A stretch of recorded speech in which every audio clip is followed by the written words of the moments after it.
자, 오늘은 하나님과 한 영이 된 연합의 비밀에 대해서 말씀을 나누려고 합니다.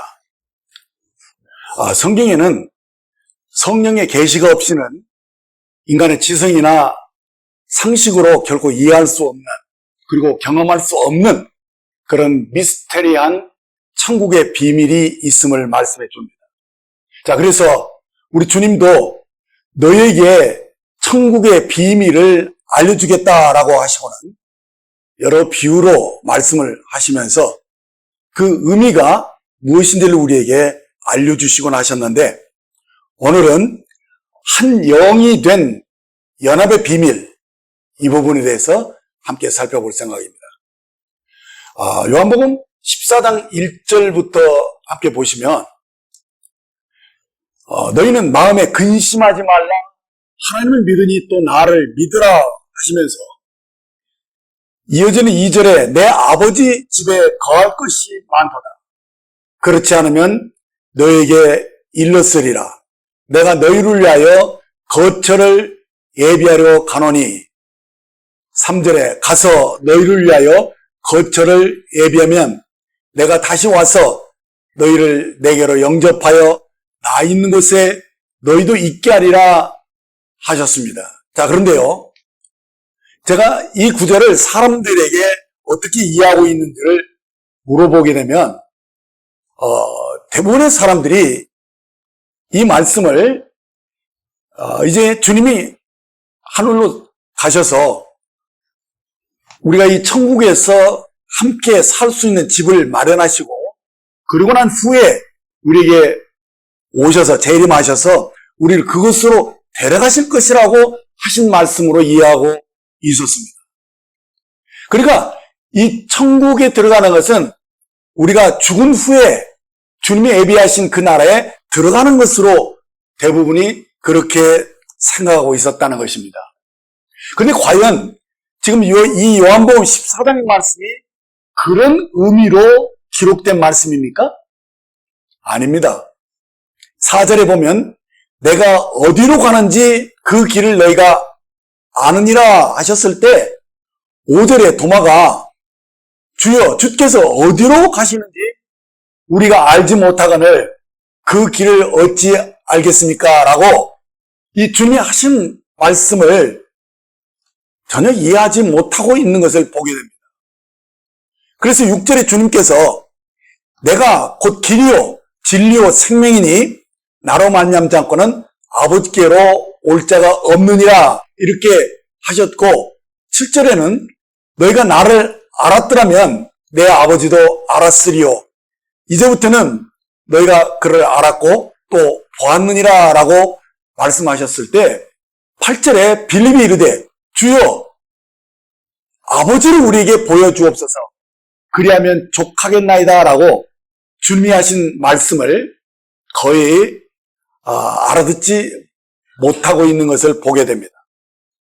자, 그래서 9절에 주님께서 빌립아 내가 이렇게 오래 너희와 함께 있을 때 내가 나를 알지 못하느니 나를 본 자는 아버지를 보았거늘 어찌하여 아버지를 보이느냐 하시면서, 자, 우리가 반드시 이해하고 알아야 할 이 연합의 비밀을 사실은 말씀하고 있는 것을 보게 됩니다. 그래서 10절에 이렇게 말합니다. 내가 아버지 안에 있고 아버지는 내 안에 계신 것을 너희가 믿지 아니하느냐.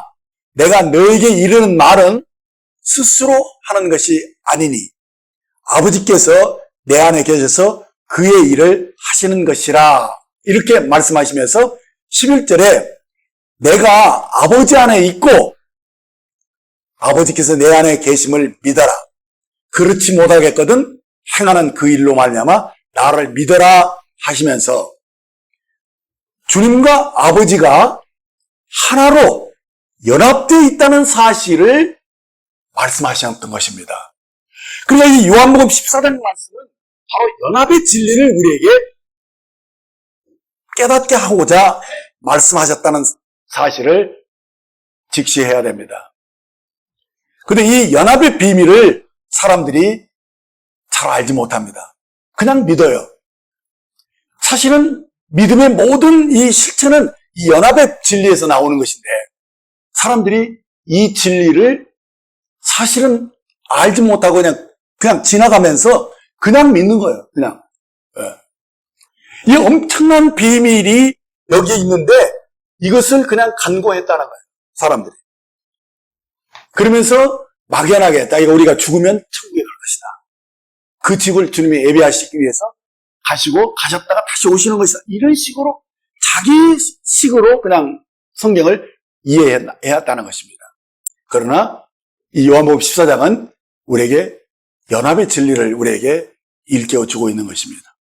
그래서 12절에 내가 진실로 진실로 너에게 이르노니 나를 믿는 자는 내가 하는 일을 그도 할 것이요 또한 그보다 큰 일도 하리니 이는 내가 아버지께로 감이라 라고 말씀하시면서 사실상 이 연합의 진리를 이해하지 못하면 이 말씀은 도저히 해석이 안 되고 이해가 안 되는 것입니다.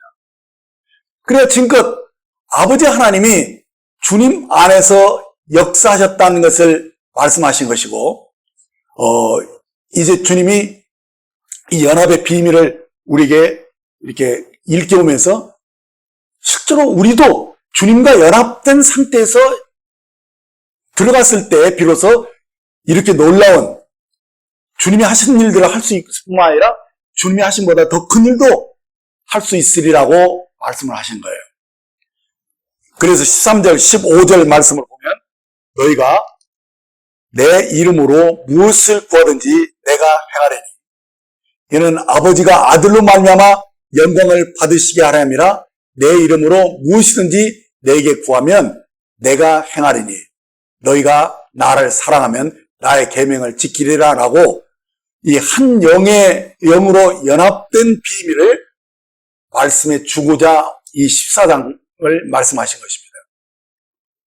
그래서 주님과 우리가 한 영이 되기 위해서 이제 성령님을 말씀하기 시작하신 거예요. 그래서 본문 16절 17절 말씀 보면 내가 아버지께 구하겠으니 그가 또 다른 보혜사를 너희에게 주사 영원토록 너희와 함께 있게 하시리니 그는 진리의 영이라. 세상은 능히 그를 받지 못하느니 이는 그를 보지도 못하고 알지도 못함이라. 그러나 너희는 나를 아나니 그는 너희와 함께 거하시며 또 너희 속에 계시겠습니다 라고 이제 이 연합의 진리의 핵심이 어디 있습니까? 성령님이 오신다는 거예요. 근데 이 성령님이 누구였습니까? 지금 진리의 영이라고 말했고 다른 보혜사라고 말씀하시는데 예수님을 비유한다면 예수님과 똑같은 능력과 똑같은 인격을 가진 그런 다른 형태의 영으로 오신 것을 성령님이라고 말씀하시는데 실제로는 누가 온 것입니까? 예수님이 오신 거예요. 예수님이 바로 성령으로 오셔서 우리 안에 거하심으로써 우리가 주님과 연합되었다는 이 사실, 이 연합의 비밀을 성령이 오시는 것으로 말씀하신 것인데 이것이 바로 구약 성경에서 말씀하신 그 새 언약에 대한 애언인 것입니다. 그래서 이 새 언약이 주님이 죽으시고 부활하신 이후로 이제 성령님 우리 안에 오심으로써 새 언약이 성취된 것을 말씀하신 것이더니요. 그래서 18절에 내가 너희를 고아와 같이 버려두지 아니하고 너희에게 오리라 하셨는데 사실 주님이 오신다는 말씀인데 성령님을 언급하신 거예요. 그래서 19절에 조금 있으면 세상은 다시 나를 보지 못할 것이로되 이게 주님이 고난받아 죽으신다는 얘기지 않습니까? 너희는 나를 보리니 이는 내가 살았고 주님의 부활을 언급하시고 너희도 살겠음이라는 것은 주님의 부활로 말미암아서 너희도 생명을 얻고 거듭나게 되는 새로운 피조물이 되는 이 놀라운 은혜가 역사되는 것을 말씀하는 것이에요. 그러니까 지금 이 연합의 비밀은 주님이 죽으시고 부활하심으로 말미암아서 이제 부활하신 주님이 생명 주는 영으로 우리 안에 오심으로써 이루어진 거예요. 주님이 생명으로 우리에게 오심으로써 우리가 거듭나고 그날에 비로소 내가 아버지 안에, 너희가 내 안에, 내가 너희 안에 있는 것을 너희가 알리라. 이렇게 말씀하신 거예요. 그러니까 바로 아버지와 아들의 그 연합과 같은 똑같은 이치로 이제 우리가 예수님 안에, 예수님이 우리 안에. 바로 이게 연합의 비밀이죠. 그래서 이 연합의 비밀이 새 언약의 비밀이에요. 그래서 이 비밀을 요한은 이렇게 포도나무 비유나 뭐 또 다시 여기 오늘 금방 언급하신 이 요한복음 14장에서 계속 주님이 아버지 안에, 아버지가 주님 안에, 우리가 주님 안에, 주님이 우리 안에 이렇게 계속 그 연합에 대해서 말씀하셨어요. 그리고 사도 바울도 마찬가지예요. 우리가 주님과 한 영으로 연합된 비밀을 그 계시의 모든 기반으로 초점으로 거기에다 맞춰서 주셨다는 것입니다. 자, 그래서 골로새서 1장 26절, 27절을 보겠습니다. 아까 미스터리에 대해서 얘기했는데 이 비밀은 만세와 만대로부터 감췄던 것인데 이제는 그의 성도들에게 나타났고 하나님이 그들로 하여금 이 비밀의 영광이 이방인 가운데 얼마나 풍성한지를 알게 하라 하심이라. 이 비밀은 너희 안에 계신 그리스도니 곧 영광의 소망이니라 이렇게 말씀하십니다. 그래서 이 비밀은 우리 안에 계신 그리스도입니다.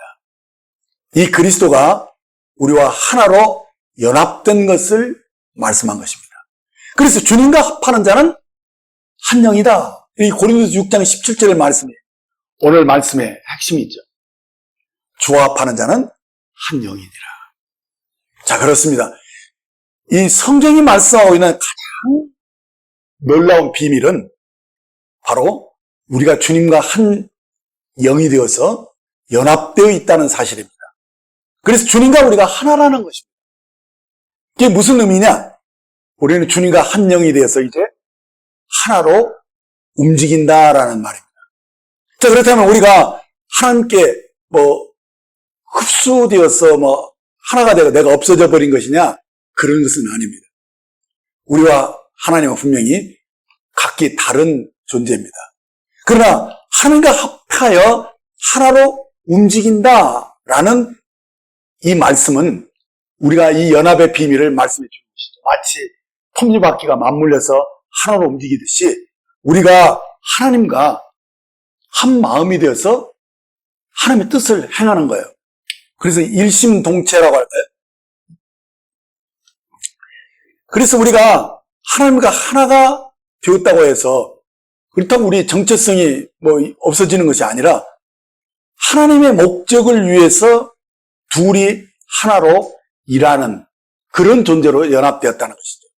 그래서 주님과 합하는 자는 한 영이다라고 말씀했고 이것을 성경에서 비밀이다. 미스테리한 비밀로 우리에게 말씀해 준 것입니다. 그러니까 우리가 수학적으로 하나 더하기 하나는 분명히 둘이 돼야 되는데 그것을 하나라고 말씀하고 있는 거예요, 지금. 그게 그래서 비밀이라는 것이죠.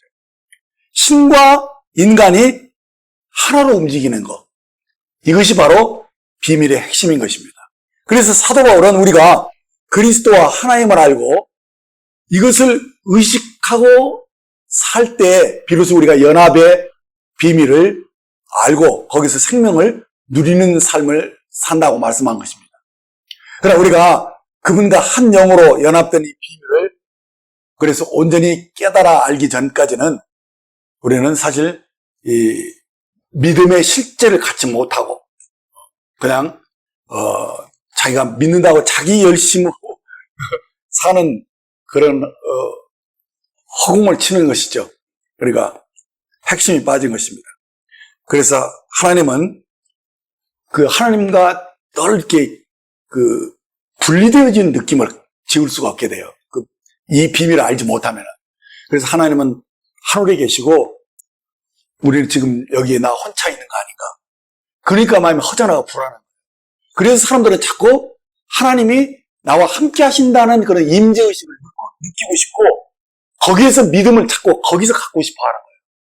그래서 사람들은 하나같이 뭡니까? 말씀을 보고 기도하고 찬양하고 막 예배드리고 이런 모든 것들이 바로 하나님이 나와 함께 해주시기를 원해서 하나님이 나와 함께 하셨으면 좋겠다라는 그런 간절한 마음으로 예배를 드리고 그렇게 해서 뭔가 마음에 이렇게 감동이 오거나 이러면 은혜 받았다.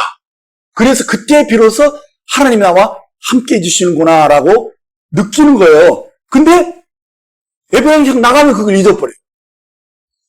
그러니까 이 연합의 삶은 연합되었다가 뭐 분리되었다 이런 게 아니잖아요. 주님이 아버지 안에 계시고 아버지가 주님 안에 계신 것처럼 우리가 주님 안에 있고 주님이 내 안에 계시면서 주님이 나와 영원히 함께 하신다는 이 사실을 믿는 것이거든요. 이 비밀을 우리들이 확실히 알기 전까지는 우리가 계속 이 주님의 임재를 누리기 위해서 그 주님께 가까이 가고 주님이 나와 함께 하기를 원하는 그런 갈급한 심령으로 계속 원하는 그런 삶을 벗어날 수가 없게 된다는 것입니다. 그러니까 우리가 하나님과 연합된 것을 알고 믿으면 이런 어떤 형식적인 행위가 필요하지 않죠. 물론 우리 믿음의 비밀을 가진 사람도 말씀을 보고 기도하고 찬양하고 예배를 드려요.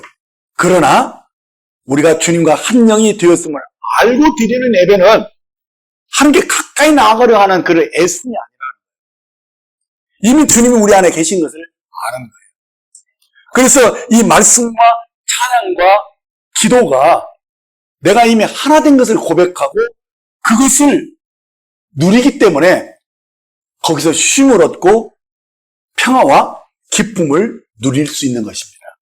그리고 이 믿음이 종이 한 장 차이 같이 아주 적은 것처럼 느껴지지만 사실은 굉장히 큰 거예요. 우리가 하나님과 분리된 상태에서 신앙생활을 하는 것이냐 하나님과 연합되어서 하나님이 나와 함께 하시는 것을 우리가 믿고 누리고 사는 것은 엄청난 차이가 있다는 것입니다. 그래서 이 사람이 생명이 있는가 없는가, 영적으로 살았는가 죽었는가를 무엇으로 분별할 수 있느냐? 그 사람의 믿음이 연합의 진리를 알고 있는가. 그래서 그 연합을, 그 생명을 의식하고 살고 있느냐? 그 차이를 우리가 얼른 보아야 됩니다. 그래야 그들을 도울 수가 있고 내가 헛된 데 빠지지 않고 내가 애씀에 들어가지 않고 이미 내 안에 주님이 계신 것에 대한 확신 속에서 평안하고 담대하게 사는 이 차이를 나타낼 수 있는 것이죠. 로마서 5장 1절 2절을 보시겠습니다. 그러므로 우리가 믿음으로 의롭다 하심을 받았으니 이미 받은 상태죠. 우리 주 예수 그리스도로 말미암아 하나님과 화평을 누리자. 또한 그로 말미암아 우리가 믿음으로 서 있는 이 은혜에 들어감을 얻었으며 하나님의 영광을 바라고 즐거워하느니라. 자, 이 로마서 5장 1절 2절 말씀이 무엇을 우리에게 보여줍니까? 우리가 연합의 진리를 아는 사람들은 이미 어떻게 됐습니까? 믿음으로 의롭다함을 얻었다는 사실을 믿었기 때문에 연합 안에 들어가는 거예요. 그래서 이 은혜 안에 들어갔다는 사실이에요. 이 들어간 사람은 들어가려고 애쓰지 않아요. 그렇죠? 이미 화평을 얻었기 때문에 화평을 누리는 거예요. 평안하려고 애쓰지 않아요. 믿음에 서 있어요. 어디 들어갔습니까? 내가 주님 안에 있다는 거. 그래서 은혜 안에 들어감을 얻었다는 사실을 알고 이제 안정된 심령으로 하나님의 영광을 바라보는 거예요. 그 차이는 엄청난 것이죠. 그러니까 믿음으로 산다 하면서도 바로 이 연합의 진리를 모르는 상태에서 믿음으로 사는 것은 사실은 아니라는 거예요. 이게 자꾸 그래서 애씀으로 빠지고 늘 마음의 평강이 계속되지를 못해요. 그래서 이 평강을 잃어버리면 임재를 잃어버린 것처럼 불안해하고 안절부절하게 되는 것이죠. 그래서 우리는 이 믿음 안에 들어갔기 때문에 더는 분리된 상태에 있지 않다. 우리는 하나다. 그래서 더 이상 하나 되려고 애쓸 필요가 없다는 사실입니다. 우리는 이미 연합된 삶 안에 들어갔다는 것입니다. 그래서 주님 안에 있고 주님이 내 안에 계시기 때문에 우리는 다른 것을 구하지 않아요. 그리스도 외에 다른 것의 은혜를 구하지 않아요. 그렇죠? 찬송가도 그런 찬송을 누가 불렀더라고요. 뭐 주님 외에 다른 거 원하지 않아요. 주님으로 만족하는 거예요. 그래서 주님으로 만족하는 사람들은 하나님이 자기를 쉬는 것처럼 자기를 쉰다는 사실이에요. 그래서 히브리서 4장 10절에 보면은 이미 그 안식에 들어간 자는 하나님이 자기 일을 쉬신 것 같이 자기 일을 쉬느니라 이렇게 말씀하고 있는 거예요. 그러니까 아직도 신앙생활 하는데 언니가 애씀에서 벗어나 있지 않은 사람 늘 마음이 초조해요. 불안하고. 그래서 이것을 평안을 얻으려고 애쓰고 그래서 기도하고 그래서 말씀하고 그래서 자꾸 행위가 그에게 부각되는 것이죠. 그렇게 되지 않으면 자기를 정죄하게 되고 그렇게 안 된 것 때문에 안타까워하는 그런 죄책감 속에 붙잡히고 자꾸 이런 현상들이 어디서 있는 것이냐? 바로 연합의 진리를 확실하게 이해하지 못하거나 믿지 않았을 때 일어나는 현상인 것이죠. 그래서 아직도 무언가 부족한 것처럼 사는 거예요. 그래서 무언가를 더 해야만 하는 자처럼. 그래서 이것도 하고 저것도 해야만 한다는 어떤 의무가 계속 주어져요. 그래서 이렇게 하면 그것으로 좋은 결과를 얻을 수 있습니다라는 식의 가르침을 자꾸 구하게 돼요. 그래서 목사님들도 사실 이렇게 하십시오. 그럼 이렇게 될 겁니다. 라고 그래서 사람들에게 자꾸 열심을 얘기하고 뭔가를 하라고 자꾸 얘기합니다. 그러면서 그 결과로 평안을 누리고 복을 얻으려고 하는 그런 율법 아래에서의 허덕이는 그 신앙생활을 계속 유지하도록 하게 하는 그건 신앙생활이 아닙니다. 그래서 많은 사람들이 믿음으로 의를 얻었다, 의에 들어갔다 이 사실을 정확히 이해를 못하고 있어요. 그래서 우리들이 의롭게 된 것은 우리의 행위가 아니라는 사실을 지식적으로는 알아도 여전히 행위로 의롭게 되려고 하는 의로운 단계로 들어가려고 하는 그런 노력과 애씀을 멈추지를 않아요.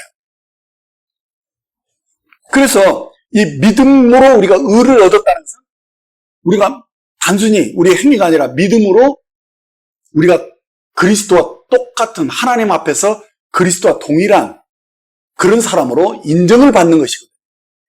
그게 얼마나 놀라운 은혜입니까? 그래서 그 은혜에 들어갔기 때문에 하나님과 화평을 누리는 것이죠. 그래서 한 영이 되려고 애쓰는 신앙생활이 아니라 이미 한 영이 되었음을 믿고 안식하는 신앙생활이 되어야 한다는 것입니다. 자, 이것이 오늘 기존 교회의 커다란 숙제죠. 그러나 여러분들이 이 은혜를 누리고 있다는 것, 이 임재를 주님이 나와 함께 하셨다는 사실을 인식하고 산다는 것, 이 차이를 여러분들이 얼마나 놀라운 차이인지를 아셔야 됩니다. 그리고 그런 부분들을 여러분들이 할 수만 있으면 도와드려야 돼요. 인식하고 일깨워주고 이렇게 해야 되는 것입니다. 자, 그러니까 이것은 달리 말하면은 우리가 의를 얻었다는 것은 뭡니까? 우리의 위치가 바뀌었다. 더 정확히 말하면 우리의 신분이 이제 달라졌다라는 사실입니다. 그것을 다른 말로 하면 구원의 확신이라고도 하고 말하는데 이 믿음으로 우리가 구원을 얻었다 하는 것이 굉장히 단순한 것 같아도 그것이 우리의 삶의 하나의 기초가 되는 거예요. 그래서 이제 더 이상 방황하지 않게 되죠. 우리가 하나님의 의에 들어갔다. 그것은 이미 광야에서 방황하는 그런 인생이 아니라 이제 하나님의 유업에 들어간 거예요. 가나안 땅에 들어간 것이죠. 여기서는 믿음으로 살 때마다 우리가 쟁취하게 되죠. 하나님의 유업을 누리는 그런 삶으로 바뀌어지게 되는 것입니다. 그래서 우리가 영과 하나가 된 존재라는 것, 주님과 하나라는 것, 주님이 내 안에 계신다는 것, 하나님이 나와 함께 하시고 나를 통해서 사신다는 것, 이것이 바로 연합의 비밀이고, 그래서 자신을 온전하다, 나는 완전하다. 왜? 주님과 연합되었고 주님의 생명이 있으니까. 그래서 자기 정죄가 없어요. 그 마음에 큰 평안과 안정이 있어요. 담대함에 있다는 사실. 그래서 이 하나 되었다는 사실을 아는 것이 사실 믿음의 기본이에요. 우리가 분리되어 살지 않는다. 이 사실을 믿는 거. 그것이 요동하면 그냥 문제가 생기는 거예요. 물론 가끔 우리가 옛사람의 행실이 나타날 때도 있어요. 그래서 옛날로, 그렇다고 해서 그 사람이 옛날로 돌아가는 것은 아니잖아요. 우리가 연약해서 옛사람 행실이 탁 튀어나올 수 있어요. 믿지 않는 사람처럼 행동할 수도 있죠. 그렇지만은 우리가 그대로 돌아가지는 않잖아요. 그렇죠? 얼른 의식하면 그 딱 벗어버리고 항상 본연의 자세로 주님이 내 안에 계시고 내가 주님 안에 있는 그 은혜로 딱 들어와 버리잖아요. 그래서 이 자의식으로 살지를 않아요. 그러니까 나 중심의 삶을 살지 않고 그리스도 중심의 삶, 그 생명 중심의 삶으로 바뀌는 것이죠.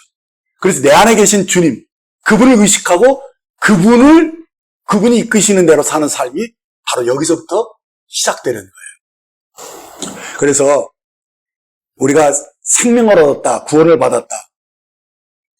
그것이 바로 연합의 비밀이에요, 사실은. 하나님이 우리의 생명이다. 그래서 거듭난 우리는 더는 이 선악을 알게 하는 나무의 실과를 먹은 것처럼 내가 마땅히 해야 할 그 선한 일과 하지 말아야 할 악한 일을 구별하면서 선하게 살려고 하고 악하게 살지 않으려고 애쓰지 않는다는 거예요. 그것은 여전히 행위 중심의 삶입니다.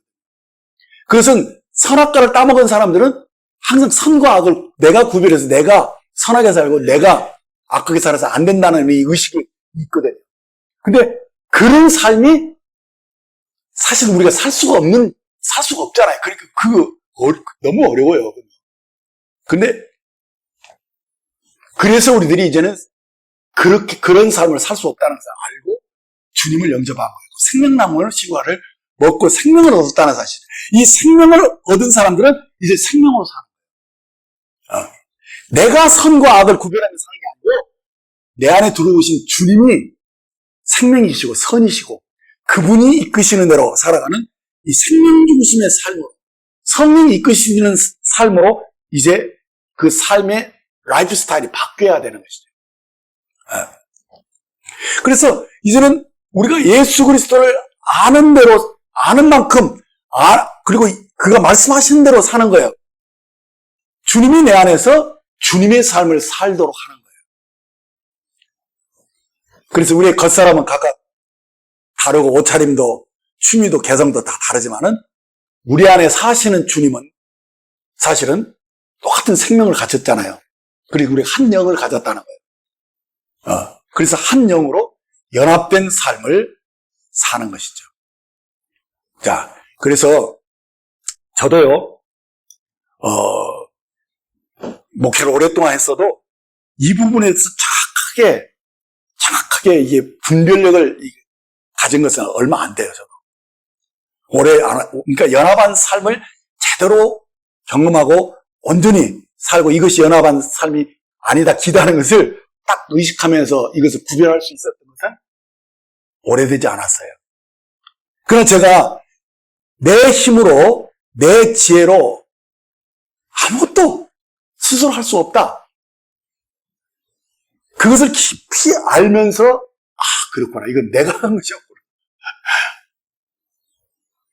그러면서 정말 내가 주님 떠나서는 아무것도 할 수 없다는 것을 정확하게 인식하면서부터 이 연합의 삶이 본격화됐어요.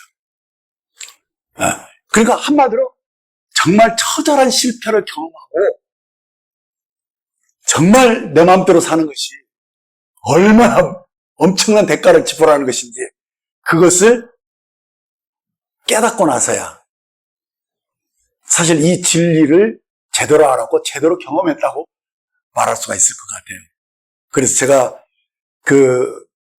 내 목회에서 가장 치명적인 실수를 했던 부분들을 여러분들 앞에 다 내려놓으려고 하는 거예요.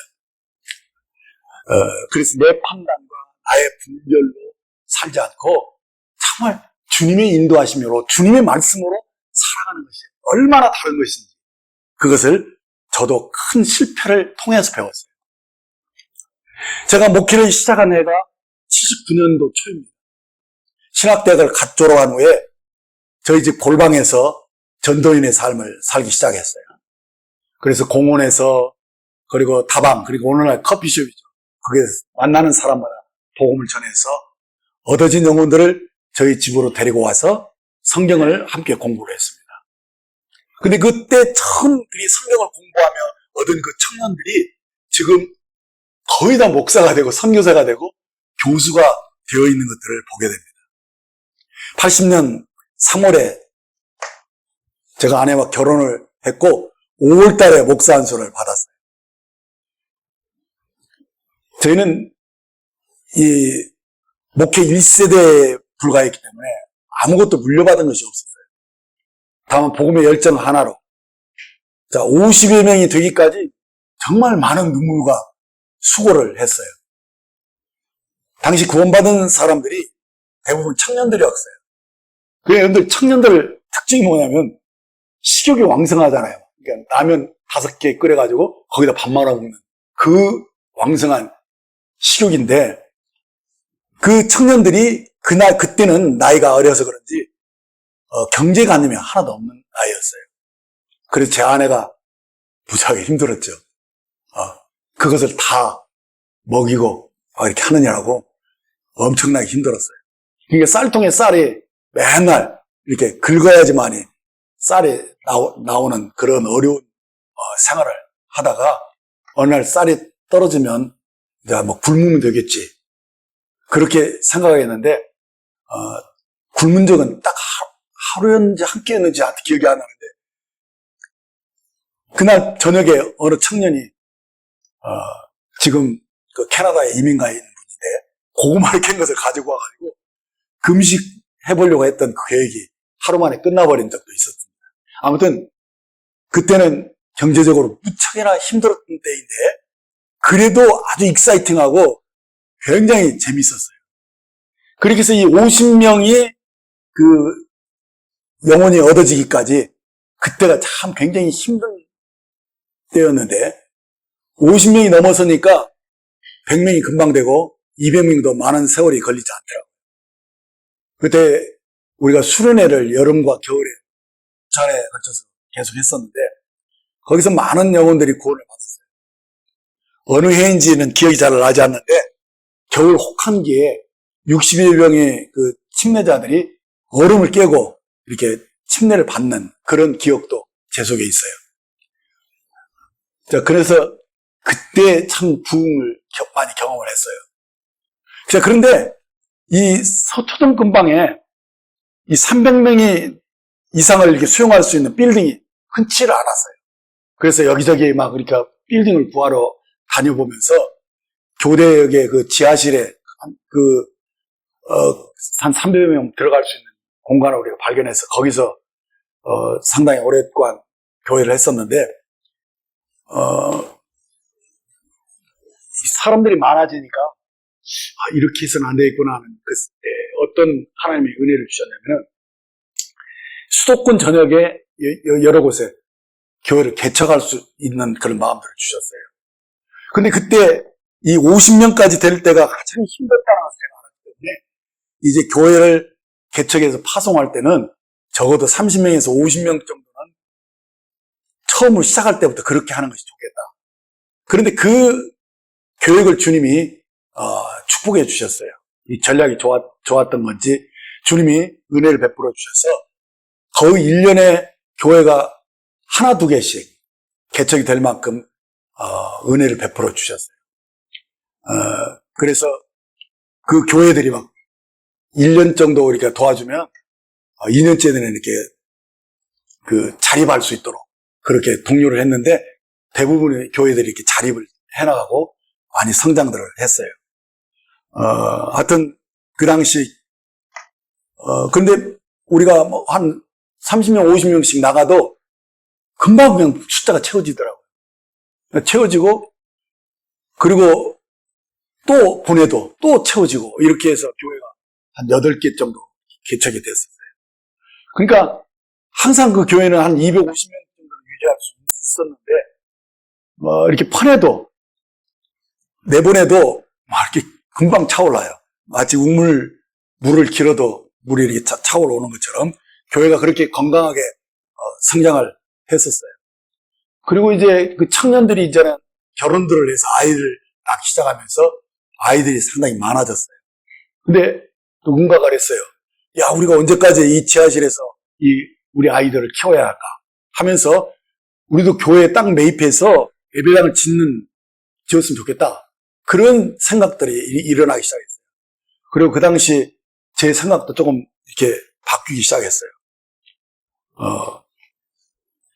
교회가 이렇게 한 250명, 300명 넘으면 이렇게 교회가 계속 개척되니까 경제적으로 굉장히 늘 허덕이는 그런 것들이 힘들었어요. 그리고 그 월세 문제도 있지만은 저희가 문서선교를 이렇게 했었거든요. 세상님 사람들이라는 거. 근데 그 문서선교의 비용이 매달 한 5, 600만 원씩 넘게 들어갔고 직원 월급까지 하면은 막 몇천만 원도 모자라는 거예요. 이러니까 늘 경제적으로 이렇게 허덕이고 또 해외 선교사들도 많이 나가 있는 상태이기 때문에 이 재정적으로 이렇게 압박을 많이 받았어요. 그래서 교회가 어느 정도 규모는 갖춰야 되지 않겠는가. 그런 생각들을 하고 있을 때 그때 그 당시 셀그룹 교회들이 굉장히 유행을 하고 번졌어요. 그래서 우리도 셀교회로 전향을 하면 좋겠다. 그렇게 생각을 하고 세미나도 가보고 같이 이렇게 해서 셀교회로 전향하기를 원했는데 사실 그때 제가 이 부분을 정말 주님 앞에 물어보지 않았던 것 같아요. 그 상황과 형편에 따라서 교회가 이게 어려우니까 다른 교회들도 다 큰 교회를 하고 있으니까 우리라고 못할 게 없다 하는 그러니까 이 세상 풍조죠. 그런 걸 통해서 그만 이 셀교회로 전향하려고 하면서 교회가 참 힘들어지기 시작했어요. 리더들이 이 셀그룹교로 전향하는 일에 있어서 제가 막 설득을 하고 막 같이 세관에 데려가기도 했지만은 그렇게 마음을 같이 하지 못했던 것은 이미 그들이 여러 교회가 지금 파송된 상태고 또 선교사로 나간 형제들이나 이런 사람들이 그리고 교회가 계속 개척을 기다리는 그 일꾼들이 줄을 서고 있었기 때문에 리더십들이 저와 함께하는 일에 이렇게 굉장히 갈등이 많았고 마음이 하나가 되질 않았어요. 자, 그런데 이미 우리가 94년도에 성남시 대장동에 교회 부지를 1140평 교회 부지가 매입되어 있었어요. 그리고 예배당 건축을 미루게 되면 이제 종교부지 허가가 취소될 위험이 있었기 때문에 예배당 건축을 서두르지 않으면 안 되는 그런 형편이 있었던 것이죠. 그래서 예배당 건축을 이제 하겠다 선포하고 헌금을 하고 이렇게 했는데 그때 많이 헌신한 분들도 있었지만 오히려 그때 이 개척을 생각했던 지체들이 자기들과의 그 마음에 맞는 사람들끼리 해가지고 그때 엄청난 교회 하장이 깨어지는 그런 엄청난 틈이 벌어지고 말았어요. 그래서 그때 제가 대장동으로 함께 이렇게 건축하기 위해서 따라온 사람들이 100여 명에 불과했어요. 그래서 사실 이 100여 명이 적은 숫자가 예배당을 건축하는 것이 무리였기 때문에 굉장히 망설이고 그때 기도도 했었어요. 근데 그때 공교롭게도 건축 사업을 하는 형제 가정이 저희 교회에 들어왔어요. 그래서 그가 이 정도는 자기 회사가 다 지을 수 있다고 걱정하지 말라고 하면서 그냥 시작을 그냥 하게 됐는데 그때 사실은 기도하면서 주님의 인도하심을 구체적으로 구했어야 되는 건데 마음이 조급했었고 또 한편으로는 우리가 힘을 합치면 못할 것도 아니지 않느냐. 그리고 일단 교회 지면 이제 새로운 신자들을 얻어서 교회가 회복되면 이런 빚도 금방 갚을 수 있지 않겠는가. 이렇게 해가지고는 그냥 은행 빚으로 예배당을 짓는 그런 누를 범하고 만 것이죠. 그런데 예배당이 다 지어졌어도 사실은 이렇게 하나님의 성령님에 의해서 이것이 이끌림을 받은 그런 삶이 아니었는지 기쁨이 되질 않더라고요. 그러니까 세상의 경제 이론으로는 이것이 가능했을 모르겠어요. 그런데 결국 성경에 이것을 금하고 있잖아요. 사랑의 비두에는 결코 지지 말라고 한 것인데, 그냥 일단 잠시 그냥 은행 융자 얻어서 짓고, 그러고 나서 이걸 잘 감당하면은 또 갖고 또 이렇게 정상으로 회복되지 않겠는가. 다른 형제들이 50명으로 시작해도 1년 안에 자립을 한다면 내가 하는데 왜 못하겠나. 이런 생각. 그러니까 정말 교만한 것이죠. 그게 교만한 것이거든요. 그러니까, 이렇게 해서 제가 큰 주님과 연합해서 주님이 이끄시는 대로 살아가야 되는 연합의 비밀을 제가 사실은 그때까지만 해도 이론적으로는 알았겠죠. 기도하고 주님 인도하시고 이런 걸 모르는 사람이 어디 있겠어요. 그런데 실제로 정말 알았다면 그렇게 하지 않았을 것 같아요. 그래서 제가 거기서 엄청나게 힘들어지기 시작했어요. 그 당시 이자가 한 1,000만 원 가까이 됐어요. 그러니까 이 매달 이자를 1,000만 원씩 지불해야 된다는 부담이 얼마나 힘든 일인지 몰라요. 그래서 사실 지세들도 처음에는 긴장하고 잘 이렇게 했지만은 이게 한 달, 2달 끝나는 문제가 아니니까 굉장히 허탈해 하더라고요. 자기들 낸 헌금들을 다 그냥 이달 다 없어지고 그냥 항상 마이너스 늘 허덕이고 이러니까 굉장히 힘들어하기 시작했어요. 그러면서 많은 지체들이 가까운 데로 이렇게 떠나고 서울에서 이 성남까지 따라온 지체들 중에 많은 분들이 떨어져 나가기 시작하더라고요. 그래서 저희들은 그때 이제 몇몇 남은 사람들이 막 울부짖고 기도하고 그러면서 기도를 거기서 사실 새롭게 배운 것 같았어요. 정말 그 기간 동안에 많이 훈련이 되기도 했어요. 그래서 주님의 은혜로 아무튼지 그 오랜 세월 동안 이자를 이렇게 연체하거나 부도 낼 만한 그런 어려운 불상사는 한 번도 일어나지 않았다는 거예요. 그러니까 하나님 우리를 불쌍히 여기고 정말 매번 그 엄청난 금액이 기적처럼 다 채워지는 그런 경험들을 하고 이 와중에 막 참 많은 것을 경험하고 배우고 그렇게 했어요. 그리고 또 하나님께 감사했던 것은 사람들이 상당히 많이 줄어서 굉장히 교회가 약해졌는데 그때는요 이자율이 또 많이 또 내려가가지고 또 한 500 정도면 500만 원 정도면은 감당할 수 있는 그런 수준으로 되면서 하여튼 명맥이 계속 이어졌어요.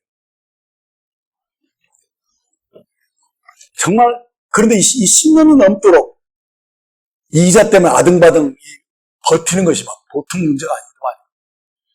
그런데 주님은 절대로 이렇게 주님 쪽에서는 손해보는 게 없는 것 같아요.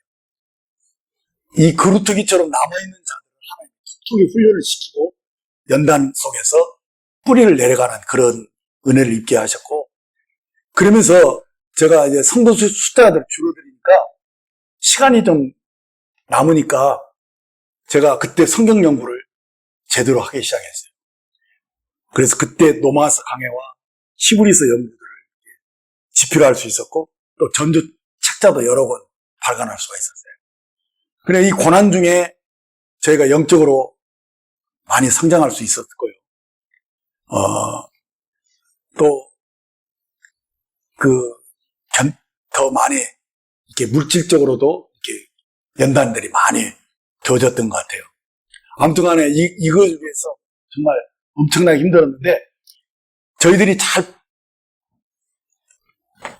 버텼지만은 정말 죽을 지경까지는 또 가지를 않으니까 또 좀 그렇더라고요. 그러니까 하나님이 이제 아예 그냥 저희들을 이제는 그 죽음으로까지 몰고 갔다고 할까요? 마지막 날에는. 그것이 뭐냐면은 코로나 사태가 터졌잖아요. 그래서 정부가 교회에 모이는 숫자를 10명으로 제한을 해버렸어요. 근데 신기하게도 그때 한 20, 30명 되었는데 10명만 나오게 하니까 나중에는 10명만 진짜 남더라고요. 네. 그래서 그때 얼마나 힘들었는지 몰라요. 그 아내는 그 학교 복직에서 봉급을 받은 것을 전액을 다 헌금을 해도 부족해요. 그렇게 하기를 막 몇 년 동안 그렇게 했으니까요. 그러니까 이 어려움들은 막 정말 그때 비로소 이제는 거의 이제는 죽음 앞에 이르렀던 것 같아요. 근데요, 그럼에도 불구하고 주님이 우리에게 주신 말씀들이 있었기 때문에 그 말씀 붙잡고 극복할 수 있었어요.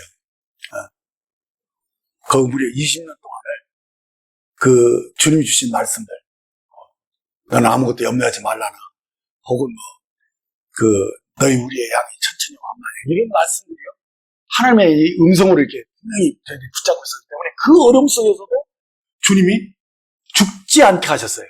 죽을 지경이었지만은 그런 상태에서도 이자를 한 번도 미루지 않고 그것들을 다 감당할 수 있도록 저희를 이끄셨다는 사실이에요. 그래서 거기서 이미 연합의 비밀들을 이제 체험하게, 그 고난 속에서 체험하기 시작했고, 정말 하루하루 주님의 은혜가 아니면 살 수가 없는 것을 경험하면서 나중에는 그 마음에 이렇게 큰 안식이 깃들더라고요. 그러면서 주님이 이것을 다 해결하실 것이다. 주님이 우리에게 뜻이 있어서 이렇게 한 것이니까 이렇게 10년, 20년 버티게 하신 주님이 아무런 계획 없이 저희들 이렇게 하겠는가 하는 그런 이제 뭐 오기 비슷한 막 믿음이 막 생기고, 그것을 넉넉히 이길 수 있는 힘을 또 공급받기도 했어요. 그런데 놀랍게도 이 코로나로 막 이제는 10명밖에 안 남은 상태에서 이미 우리는 이제 오래전부터 힘드니까 교회 매각하겠다고 부동산에 내놨는데 아무런 기미가 없어요. 그 어려운 때 교회가 막 다 문을 닫는 교회들이 많은데 누가 교회를 살려고 하겠어요. 그러니까 인간적으로는 도저히 소망이 없는 그런 상태인데 이제 어떤 조짐이 일어나기 시작하면 이제 뭐 이자가 돈을 많이 막 나라에서 풀었기 때문에 그 이자를 막 높이려고 하는 순간이었어요. 갑자기 이자가 급등하는데 그 직전에 하나님이 딱 예배당을 매각시켜 주시더라고요. 그래서 일시에 다 모든 빚을 갚고 또 여기 예배당하고 수양관을 매입하고 우리가 새로운 이름으로 새로운 교회를 개척할 수 있었지 않았습니까? 아무튼 저희는 이 고난 중에 많은 것을 배웠어요. 특히 제 마음속에 깊은 것은 우리가 육신에 있지 않고 영에 있다. 그것이 고난 중에 제 마음속에 뼈골까지 깊이 들어가 버린 거예요. 그러니까 육신의 생각은 사망이고 주님이 우리에게 주신 그 말씀, 레마의 말씀으로 내 마음에 자리 잡은 그 영의 생각, 그 영의 생각만이 생명과 평안이라는 이 사실을 붙잡을 수 있었던 것 같아요. 그래서 거기서 그렇다. 바로 주님이 이끌어주신 이 말씀만이 결국은 승리고 열매를 맺게 하는 겁니다. 그러면서 이제는 결단코 이제는 내 생각이나 내 판단으로 살자. 이것은 육신에서 나온 것이다. 이제는 주님이 내 안에서 소원을 두고 행하시고 말씀하신 것, 그것으로 살겠다. 그 연합의 비밀을 확실하게 제가 체험적으로 깨닫고 그렇게 살게 되었습니다. 자, 그런데 이런 삶은 결코 어려운 게 아니에요, 사실. 우리가 모르는 것도 아니에요. 다 아는데 정말 자기가 실수를 해보지 않으면 사람들은 결국 자기 힘을 의지하는 그것이 남아있더라고요. 그러니까 알아도 정말 말씀을 말씀대로 믿는 그 믿음이 얼마나 중요한지 몰라요. 그래서 하나님을 경외해야 되는 거죠. 하나님 두려워해야 돼요. 사실. 우리가 말씀을 업신여기면 그 죽는 거예요. 그래서 한 말씀이라도 하나님의 말씀과 일치되지 않은 것은 단호하게 거절해요. 목숨을 걸고 거절해야 돼요. 그러나 말씀하신 것이면 아무리 어려운 것일지라도 이것은 이루어진다라는 이 믿음이 우리를 살리는 것이다라는 것을 안 것입니다. 네. 그래서 사실 이 연합의 비밀은요 굉장히 단순해요. 이미 우리들이 다 알고 있어요. 어떻게 알고 있느냐? 바로 부부가 하나 되는 삶. 그게 행복이죠, 여러분들. 부부가 하나로 연합해서 한 마음으로 한 뜻으로 사는 거, 그게 모든 사람들이 그게 행복이라는 거 알아요. 그런데 어떻습니까? 그렇게 사는 사람과 그렇게 살지 못하는 사람이 확실히 나눠지잖아요. 그래서 에베소 5장 31절 32절을 보시면, 그러므로 사람의 부모를 떠나 그의 아내와 합하여 그 둘이 한 육체가 될지니 이 비밀이 크도다. 나는 그리스도와 교회에 대해서 말합니다. 자, 이건 우리가 너무 잘 아는 말씀이잖아요. 부부가 연합하면 한 몸이 되는 거예요. 이게 결혼의 비밀의 모든 거예요, 사실은. 그러니까 이 말은 사실은 뭘 얘기하려고 하는 것이냐? 그리스도와 교회가 하나로 연합되는 진리를 우리에게 말씀하고 있는 것입니다. 그러니까 믿는 우리가 그리스도를 구주로, 신랑으로 영접하고 그의 아내가 되어서 한 몸으로 연합하는 이치, 이건 똑같다는 것입니다. 결혼생활의 비밀은 그리스도와 교회에 대한 비밀을 말씀합니다. 그래서 부부가 이 한 몸으로 연합해서 자녀를 낳고 가족을 이루고 사는 거, 그것이잖아요. 그래서 이 교회의 비밀은요, 이거 똑같아요. 가족이에요. 가족과 우리들이 가족이고 그리스도의 몸이에요. 똑같다는 거니까. 그러니까 이 교회가 이렇게 부흥되는 것도요, 이 원리가 똑같아요. 연합에서 나오는 거예요. 부부가 서로 화목하고 하나면 그냥 가정이 편안해요. 모든 게 다 잘 되는 거예요. 그리고 거기서 자녀도 태어나고 태어난 자녀들도 복을 받는 것이죠. 그렇다는 거예요. 교회가 바로 그렇다는 거예요. 그래서 남자는 씨를 뿌리고 여자는 열매를 맺는 것이죠. 그러니까 이 반대로 아이를 낳는 남자는 없고 또 씨를 줄 수 있는 여자는 없다는 거예요. 이것은 하나님이 정해주신 이치죠. 그리고 그 역할대로 하면 되는 거예요. 그러면은 자손이 번성하는 것이죠. 영적인 이치도 똑같다는 거예요. 조합하는 자는 한 영이라는 것이죠. 그러면 우리가 삶의 열매를 맺는 원칙도 자명하다는 사실이에요. 누가 씨앗을 주고 누가 생명을 낳는 것입니까? 그것은 내 안에 사시는 그리스도가 곧 성령께서 우리에게 말씀을 주시고 우리가 그 말씀의 씨를 마음에 믿음으로 우리 삶의 열매를 맺는다는 거예요. 이 원리는 똑같다는 거예요. 그러므로 우리가 자신을 그리스도의 신부로 여기는 것, 그게 정말 우리 신앙생활에서 가장 기본이라는 거예요. 그러기 위해서 우리는 뭐니까? 그리스도 신랑이신 신랑이 뭘 원하는지, 주님이 무엇을 말씀하시는지, 그것을 우리가 마음으로 믿고 또 그것을 입으로 시인하면서 그의 말씀대로 살려고 할 때 열매를 맺는다. 이 원칙에서 벗어난 삶은 사실 모두가 다 육신의 행위에 불과한 것입니다. 그래서 주님도 살리는 것은 영이니 육은 무익하니라. 내가 너에게 이른 말이 영이요 생명이다, 이렇게 말씀하십니다. 그러니까 육으로 시작한 것은 다 헛것이에요.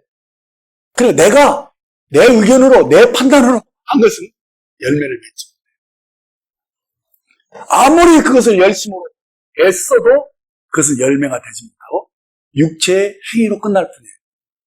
생명의 열매는 무관하다. 그렇게 해서 교회가 막 우리 인간의 열심으로, 인간의 방법으로 막 이것저것 막 해서 사람들이 많이 늘어나도 그건 생명이 거기 태어나더라고요. 그래서 정말 성령님이 이끄시는 교회가 돼야 돼요. 그래서 성령님이 역사하면 영혼들이 태어나고요. 그러니까 우리를 통해서 성령님의 말씀하신 것을 우리가 말하고 그 성령으로 살 때 교회는 자연스럽게 되는 것이죠. 그래서 갈라디아서 2장 20절을 우리가 다른 측면으로 한번 보겠습니다. 갈라디아서 2장 20절에서 우리가 발견해야 될 진리는 우선 갈라디아서 2장 20절을 같이 읽겠습니다. 내가 그리스도와 함께 십자가에 못 박혔나니 그런즉 이제는 내가 사는 것이 아니요 오직 내 안에 그리스도께서 사신 것이다. 이는 내가 육체 가운데 사는 것은 나를 사랑하사 나를 위하여 자기 자신을 보이신 하나님의 아들을 믿는 믿음 안에서 사는 것이다. 자, 여기서 우리가 발견해야 될 진리는 왜 십자가의 죽음이 먼저 언급됐느냐 하는 것입니다. 그것은요, 우리의 삶의 주인이 내가 아니라는 사실입니다. 그래서 내가 무엇인가를 하려고 내가 동기가 되거나 내가 기준이 되거나 내가 시작점이 되면 그것은 아니라는 겁니다. 그래서 갈라디아서 2장 20절의 핵심은 내가 그리스도와 함께 십자가에 못 박혀 죽었나니 이제 내가 산 것이 아니다. 내가 산 것이 아니다. 오직 내 안에 그리스도가 사신 것이다. 여기서 시작되는 거예요. 그러니까 우리의 모든 삶의 시작은 내가 아니라는 것이죠. 오직 신랑이신 주님이 말씀하시고 그 씨를 주셔야 되는 것이죠. 그래서 주님이 동기가 되고 기준이 되고 삶의 근원이 되어야 한다는 사실입니다. 그래서 주님이 말씀하지 않으면 우리가 말씀 받은 것이 없으면 아무것도 하지 말아야 돼요. 아무것도 할 수 없다는 사실을 분명히 해야 돼요. 그래서 영적인 세계에서 우리는 모두가 여자라는 사실입니다. 혼자서 아이를 낳을 수 없잖아요. 아무리 내가 원한다고 그렇게 생각을 하고 상상을 해도 그것은 열매가 되지 않는 것입니다. 예를 들어 보세요. 어떤 자매들이 자 우리가 모여서 우리가 임신을 원하니까 우리가 10개월 동안 임신했다. 나는 임신했어. 이렇게 계속 고백을 하고 임신한 것처럼 막 행동하고 이렇게 한다고 그래서 아이가 태어납니까? 그건 아니잖아요. 그러니까 육신으로 된 것은 아무리 열심을 하고 흉내를 내고 그렇게 쓰려고 해도 그것은 열매가 안 된다. 그래서 우리 혼자서는 아무것도 못해요. 이제 우리는 오직 주님으로 성령으로 그렇게 살아야 돼. 그래야지만이 열매 맺는 삶을 살고 성공적인 삶을 사는 거예요. 여러분들이 가정도 그렇고 회사도 그렇고 교회도 그렇고 사실 다 그래요. 저는 뒤늦게 이 사실을 알았어요. 주일마다 강단에서 여러분들에게 무언가를 막 꼭 하라고 막 강조하고 막 그렇게 막 또 강조하고 막 이렇게 가르쳤어요. 근데요, 그것이 열매가 되지 않더라고요. 이것을 정말 제가 목회를 40년 넘게 한 사람인데 이것을 너무 늦게 깨달은 것 같아요. 도리어 그것을 지키라고 막 강조하고 또 막 강조하잖아요. 그러면 사람들이 그렇게 못 살면 정죄를 받고 불편해하고 죄책감을 갖기 때문에 사실은 그 사람이 축복이 되지 않고 그 사람에게 율법의 저주가 씌워지는 거예요. 그래 이 율법적인 가르침은 굉장히 무서운 거예요. 그래서 이 율법적인 가르침을 주는 교회는 사실은 율법 아래 내려가서 저주를 받게 돼요. 그래서 정말 제가 이제 깨달은 것은 육신의 행위를 강조하는 율법적인 가르침을 하지 않겠다. 그것은 열매가 되지 않는다. 오히려 사람들을 괴롭히는 것뿐이고 힘들게 하는 것뿐이다. 이 사실을 제가 뒤늦게 깨달은 거예요. 그래서 요한복음 15장 5절에 나는 포도나무요 너희는 가지냐. 그가 내 안에 내가 그 안에 거하면 사람이 열매를 많이 맺나니 나를 떠나서는 너희가 아무것도 할 수 없음이라 하신 이 말씀, 이 의미를 안 거예요. 우리는 가지예요. 원줄기인 포도나무는 주님이에요. 그렇기 때문에 주님 없이는 어떤 열매도 맺을 수 없다는 거예요. 그래서 그리스도가 나에게 말씀한 것이 아니면 그 어떤 시도도, 어떤 시작도 그것은 열매가 되지 않는다는 거 철저하게 깨달아야 됩니다. 그래서 요한복음 15장 7절이 정말 중요한 구절입니다. 너희가 내 안에 거하고 내 말이 너희 안에 거하면 무엇이든지 원하는 대로 구하라. 그리하면 이루리라고 말씀하셨는데요. 여기서 이 내 말은 로고스가 아니라 흐레마입니다. 로고스와 흐레마가 어떤 차이가 있는지 아시죠? 로고스는 기록된 객관적인 진리의 말씀입니다. 그 반면에 흐레마는 하나님이 친히 내 처지와 형편에 합당한 말씀을 사적으로 일깨워 주시는 거예요. 그래서 마음으로 그것을 확실히 눈을 뜨게 하고 알게 해서 그렇다라는 그런 확증이 딱 주어져요. 이 씨앗처럼 주어지는 것이죠. 자, 그렇게 되면은 이 말을 가지면 이제 그것으로 기도할 수 있다는 거예요. 그것으로 구하면 주님이 반드시 이루신다는 거예요. 반드시 이루신다. 요한복음 15장 7절을 제가 다시 읽겠습니다. 너희가 내 안에 거하고 내 말이 너희 안에 거하면 무엇이든지 원하는 대로 구하라. 그러면 이루리라. 이 말씀이 얼마나 소중한 말씀이라고 그래요. 이 말씀으로 사셔야 된다는 것입니다. 이 말씀을 체험하며 사셔야 되는 거예요. 그러기 위해서 중요한 것은 주님과의 관계를 소중히 여겨요. 그래서 주님의 세미한 음성을 듣고 주님이 외마로 말씀하시는 그것이 여러분들의 삶의 동기가 되어야 되고 그것이 삶의 원동력이 돼요. 그래야지만이 실패하지 않는 인생을 사는 거예요. 거기서만 진정한 열매를 주고 거기서만 진정한 만족과 기쁨을 얻을 수 있다. 그래서 서두를 필요 없어요. 그래서 막 보이는 것으로 막 기뻐하고 막 되는 것처럼 이런데 막 으쌰으쌰하고 그렇게 할 필요가 없어요. 전혀 그런 게 외양에 신경 쓰지 않아도 내적으로 주님의 말씀을 갖고 일관성 있게 정말 인내하면서 하게 되면 어느 날 그것이 엄청난 파장을 일으키면서 역사가 일어난다는 것입니다. 이것을 믿으시기 바랍니다.